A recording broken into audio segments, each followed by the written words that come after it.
Hello guys, ayan guys, nagtinaw ako ng aming sinampay guys, ayan. Kasampayan guys, kasi ako yung aking anak. Ayan guys, hanggang doon kanina yan guys, puno yan dyan.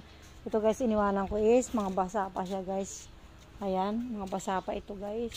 So ito yung iba guys na ating kinuha guys, siniklop ko na siya sa lamesa guys, para hindi siya mahirap buhatin guys pagpasok. So ayusin ko lang muna itong ating sinampay guys, kasi baka mahulog siya. Medyo basa pa siya guys, so kaya yan kasampay ko ng ayos.